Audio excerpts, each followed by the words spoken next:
of how the presidency affected our community as a whole. And then I moved on to the Obamas.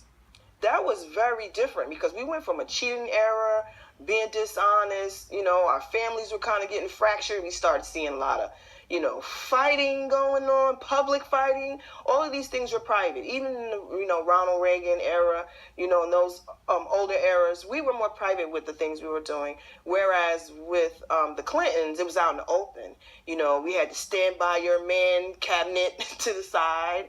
We had a lot of things going on. But all of these things were very reflective in our families. And I think it was very important to have the Obamas because certain things were at a standstill. And we really started looking at ourselves differently. We started looking at our families differently. Family values. We saw their children and we wanted that. We saw his wife and we wanted that. This was the perfect make-believe fairy tale family, and it was real. And that to me was the real Camelot. We talk about, the Kennedys is Camelot, but then behind closed doors, we really saw what was going on. I don't think that's going to be an issue with the Obamas, as far as I see it right now, but it definitely left an imprint on a lot of people's minds socially. Socially, we became more accepting of gay rights. We saw gay people getting married. We saw gay people in relationships. If gay was more open, we saw gay on TV more. I mean, it was a growing thing, but it bloomed. Gay in the military. So now we're accepting our own. To me, it was more like inclusion. He included everyone. We all felt included.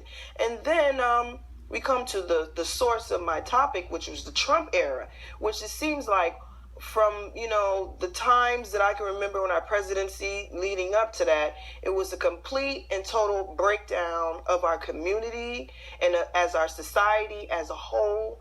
The black and white issue was always there bubbling, but it blew up. The relationships between husband and wives, it blew up. I looked at some statistics and I saw that marriage was on a decline. I traveled to France and I saw that they don't even get married over there. Their relationship with the church is broken. And that's something that I'm starting to see over here. People not getting married.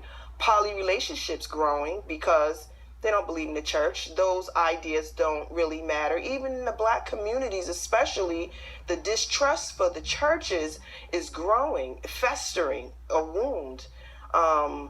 Now as Trump era is, not even at its height, still in his baby infancy stages, and the hatred, the distrust, the complete and total breakdown of everything that we know, that our mothers knew, that our grandparents knew, that we were taught.